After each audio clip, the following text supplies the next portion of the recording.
Hey, you guys, it's Andrea Olson with Go Diaper Free. Okay, today I have a very special episode of my podcast for you. It is called I'm Getting a Divorce, and it's episode 146.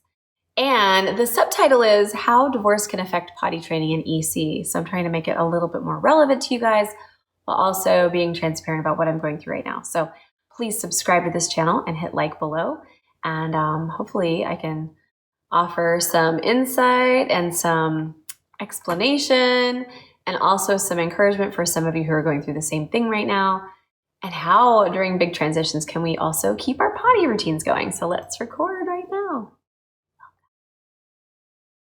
Welcome to the Go Diaper Free podcast, where we're all about helping you potty your baby as early as birth. I'm your host, Andrea Olson, author and mom of 5 babies who were all EC from birth and all out of diapers by walking. This is episode 146, I'm Getting a Divorce, and how divorce and other major life changes can affect potty training in EC.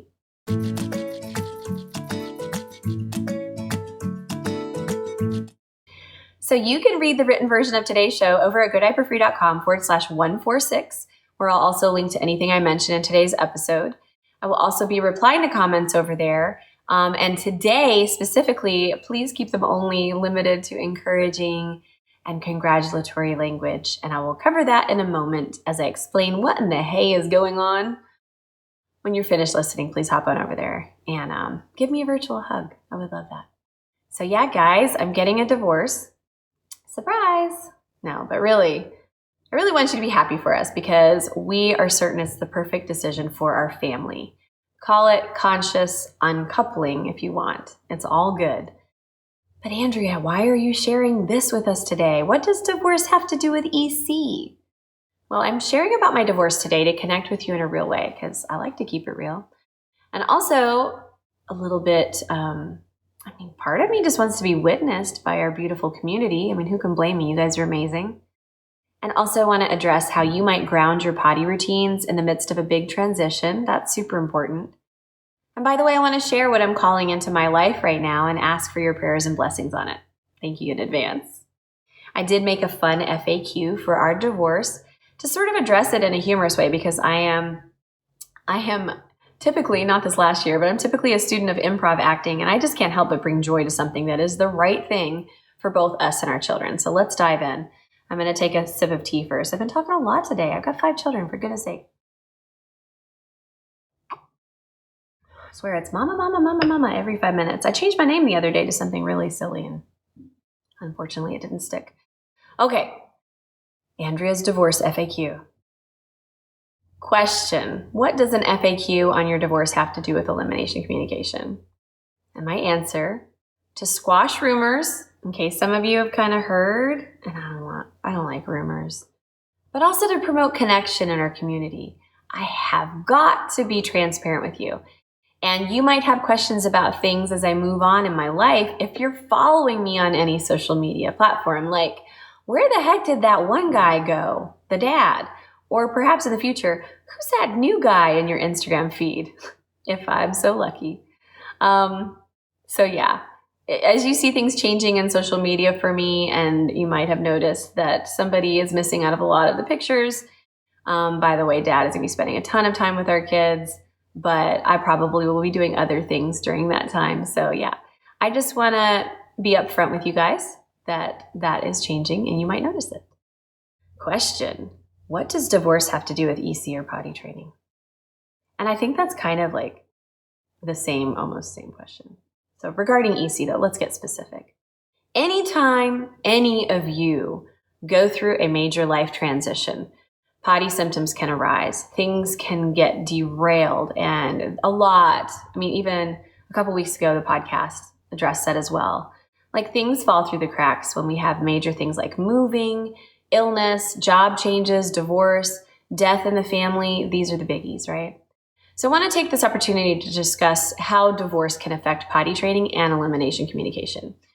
So to keep Twyla, who is now 2.5 and has been diaper-free since 13 months in the day and 17 months at night, to keep her on track with her potty habits during this separation, divorce, and the newness of single living, I am checking my own energy and my own vibe and ensuring that I am calm and centered every single day. And that when I get out of whack and off center, I get centered right away. I mean, just as quickly as possible. Like I notice, whoa, I'm not feeling centered right now. Connect with my higher self, and there we go. I'm back. So oftentimes when EC or potty training gets off track, it's because we, the mom or dad, just are really just out of balance. And that manifests in potty training issues, right? I'm also calling in support during stressful times of the day. So, EC and potty training can become really difficult if you don't have support who are also on the same page and doing the same things as you. Really, all you can control is yourself, your own energy, and what you do with your child, and hopefully they start asking for it from everybody. So soon-to-be ex-husband is coming over morning and night to help me with the 5 kids. I've got a part-time nanny. I've got support, so I'm really lucky for that. And hopefully some of you going through this also have support or can call it in. And by the way, lots of people are willing to help if you just ask. A lot of people, especially these days, just really want connection, okay? The more I am centered and you are centered and supported, which we all need, the less likely are potty issues to arise. I'm going to repeat that. The more supported and centered you are, the less likely potty issues are going to arise. I hope that this models hope for those of you who are also going through major life transitions. It's going to be okay. Just stay the course, strengthen yourself and your own foundation, and all will be well in potty land. I've seen so many people go through this. Now back to our FAQ, which a lot of it is like personal stuff. So let me indulge and have a little fun with you guys. Question: aren't you guys a power couple? Answer: if by power you mean nuclear combustion, then yes. But I thought you guys were happily married. That's the next question. The answer is things are never what they seem. Usually, all the time, never what they seem. Come on. Take world events starting in March 2020, continuing through November 2020 and early January 2021, and I think you might know what I mean. Things are usually never what they seem. And also check my feed on Instagram and Facebook. I don't really post a lot of happy marriage photos. 1 + 1 = 2 in this case. Question: is it amicable? Answer: yes, very. Question: is it mutual? Answer is yes, very. Question: whose fault is it? And I said, well, it depends on who you ask. Seriously though, it is completely mutual. We are very, very clear and really took our time with a couples counselor to see whether we are compatible or happy together. Question: who's moving out? The answer is David. Question: where will the kids live? And the answer is with Andrea. So we were both raised in broken families and we had to go back and forth between homes. We do not want that for our children, so they're going to sleep at mama's house forever until they move out. Next question is, where will he go? We're worried about him. He's going to build a concrete home into the landscape. No joke. Like a bunker. Anybody got some land? He's ex-military, so he's definitely into that kind of thing and really will thrive in his own space, but he's also going to visit the kids a ton. And I think anybody going through this situation, that's the hard part, right? It's like you don't really vibe very well with your soon-to-be ex, but your kids really need to see them no matter what kind of person they are. So they have a sense of consistency and connection with him. I definitely was disconnected and had no consistency with my dad. He never ever called me when he moved out when I was 7. And it has caused so many issues, including this present relationship. So, that's what's happening. Question: are you still going to have time to do this podcast, the blog, YouTube channel, all the stuff for Good Hyper Free? Make courses, write books, make undies, produce potties, all the things you do for our EC community? And the answer is yes. I've always done all of this by myself, you guys. And I've now got an amazing team of women around the world who help me support you guys at Good Hyper Free and at Tiny Undies and at Mama Works, which is coming back this fall. I have called in a lot of support. And I continue to work just 3 hours per day. I specialize in doing passive income businesses.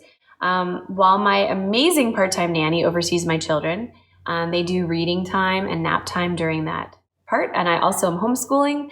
I'm super blessed to be able to be with my kids all the time, even when it's totally exhausting and crazy time, like when I just lay on the floor and stare at the ceiling because I'm like totally overwhelmed.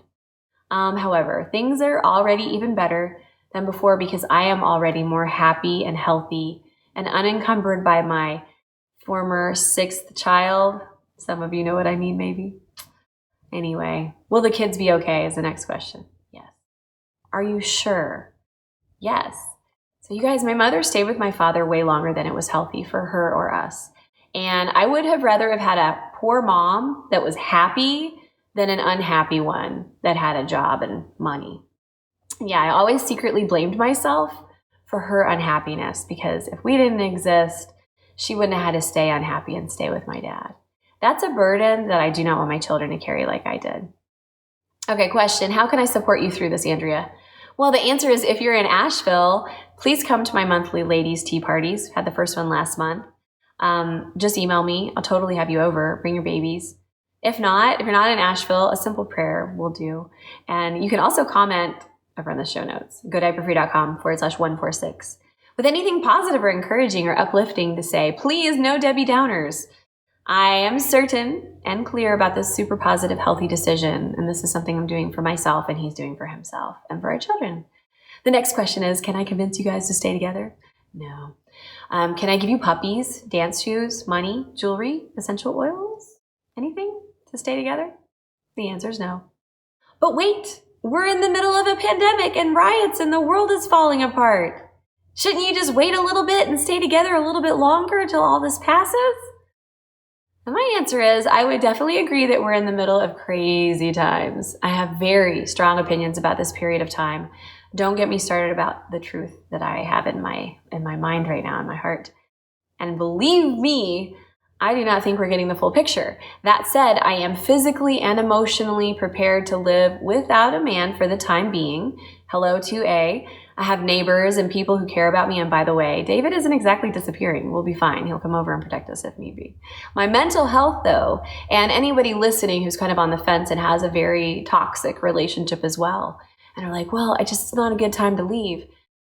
Our mental health is more important. And the mental health of my children is way more important than all of the what ifs. They're all excuses and they were for me. And I hope you know what I mean if you're in that same space. It's definitely not for everybody, divorce, but it's, if it's a like a really toxic, abusive relationship, then your mental health is more important than that. Question, are you sure you've tried everything? And the answer is yes. So when he chose for the second time in 4 months to not come to couples therapy, which was his decision to make, and I honored that, that made my decision crystal clear. Without mutual growth as a couple, there is no hope, in my honest opinion. It takes work from both people, and it never ends. So remember back when I told you about the book Love and Respect? Any of you remember that?